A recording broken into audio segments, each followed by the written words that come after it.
What is up, everyone? Welcome back to graydaystv, and today I am going to be talking about the disappearance of Murillo-Moncada. This case actually happened about 10 years ago, but it recently was solved, and that is how it came to my attention, so that's why I'm talking about it today. So let's get right into it. Murillo-Moncada was 25 years old and living in Council Bluffs, Iowa at the time of his disappearance. Miss Moncada said her son went to work at the No Frills supermarket on Thanksgiving night, and when he returned home the next morning, he seemed a little disoriented. So she immediately took him to the doctor, who prescribed him an antidepressant for anxiety. Now, in a later interview, Miss Moncada said that even after he went to the doctor and he got prescribed this medication, he still felt disoriented, and he even started to hear voices in his head. He was hearing voices that said, "Eat sugar." He felt his heart was beating too hard and thought if he ate sugar, his heart would not beat so hard. And by Saturday, it is said that he started to even have hallucinations. He even told his mother that he thought someone was following him and that he was scared. And so at this point, now I don't believe that he had maybe anxiety. I think it was something a little more extreme, maybe a psychotic episode or something along those lines. He's having hallucinations, he's hearing things, and he's seeing things that aren't there. So I don't know if maybe the medication amplified this, even though that probably wasn't the intended purpose of them. But I think that might have happened, or maybe just the medication that he took didn't really help him in what he was actually going through. Maybe because the medication was for anxiety, and this doesn't seem like he has anxiety.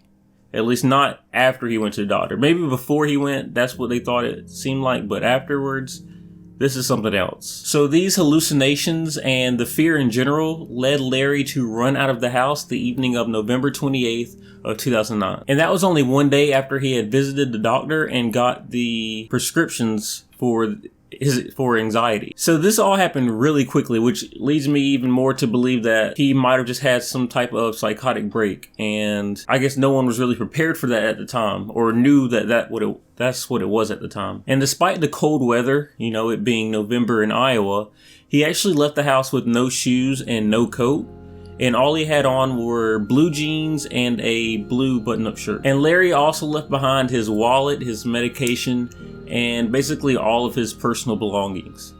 And there was no activity on his accounts since the day that he left. And his mother reported him missing immediately. Later that night, he was reported missing. A day didn't go by or anything like that. He was reported missing immediately. And officers contacted family members, other law enforcement agencies, nearby detention centers, and even the U.S. Immigrations and Custom Enforcement Agency. And U.S. Immigrations was contacted because he had been deported before back to Honduras, but made his way back to America. So they were just making sure that wasn't something that happened, which could easily have happened, especially since he did not have any identification on him. And he was going through a sort of an episode, so he could have easily been picked up by someone who thought that maybe he wasn't supposed to be here. So that was, I believe the police did a very good job of looking for him at the time. But of course, like I mentioned earlier, he was not seen again for 10 years. So if I would have done this video a week ago, that's where the story would have ended. I would have been sitting here coming up with theories on what happened to him, where he went, things like that. But this case was very recently solved, like I've mentioned before in the beginning of the video. So now we actually have answers for what happened to him after he left his house that day. Workers removing shelves and coolers from a former No Frills supermarket in Council Bluffs, Iowa, in January discovered a body behind one of them.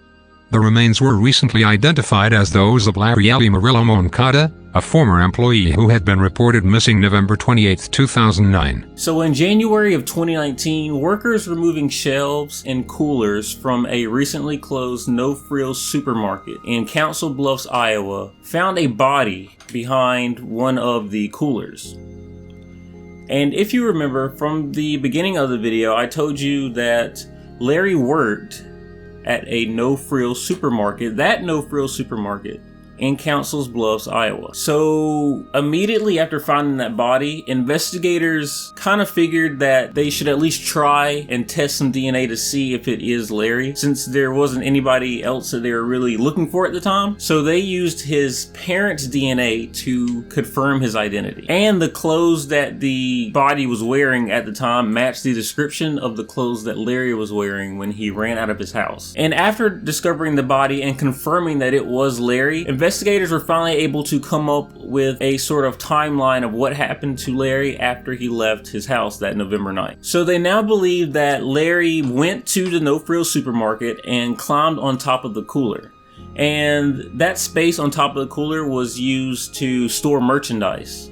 And from talking to other employees, they learned that a lot of workers would go there and get on top of the cooler to kind of sort of have a unofficial break when they just needed a little time to get away from working. And it is believed that Larry fell into the 18-inch gap that was between the cooler and the wall and essentially got stuck there and died. And they believe that noise that was made by the cooler stopped anyone from being able to hear Larry. If he was screaming for help, we're assuming that he was at some point. And after performing an autopsy that found no signs of trauma, the missing persons case for Larry Moncada was closed and deemed as an accidental death. And I just want to say that the way he was found is completely terrifying to me.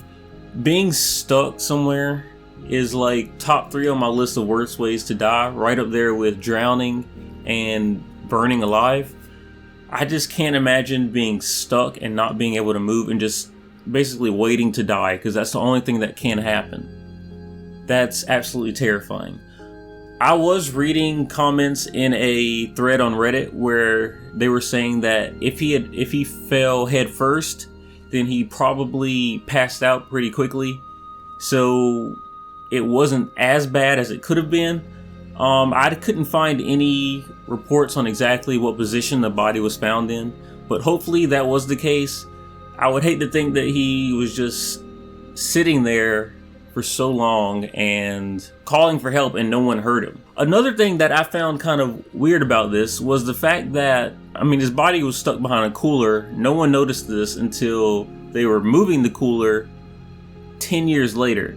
I don't know if maybe the cooler kept his body somewhat more preserved and it didn't smell, like it didn't decompose as quickly or something, but that's something that I found kind of strange. I'm sure there's a reasonable explanation for it, but I just thought that was something that's... I don't know how long the supermarket was closed before they started doing this, so these are just answers that I wouldn't know unless I probably lived in that area, because I couldn't find anything on those things.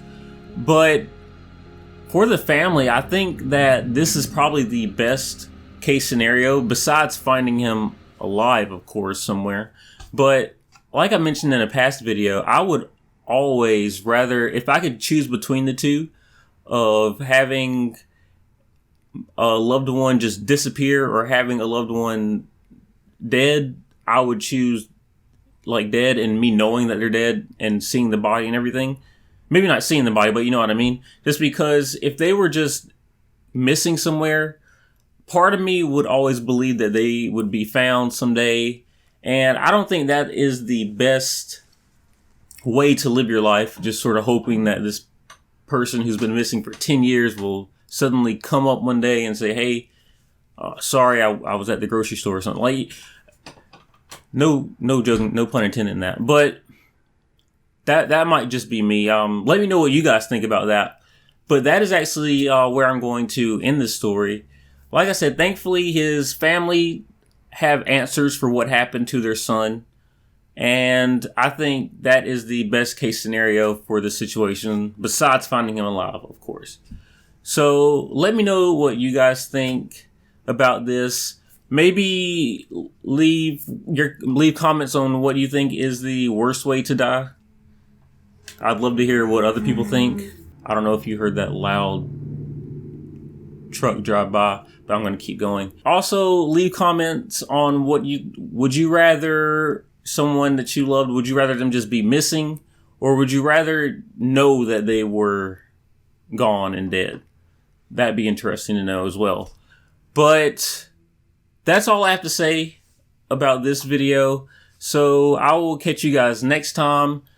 Make sure to like, comment, subscribe, and I hope you guys have a great day, great week, great month, great year. I will catch you next video.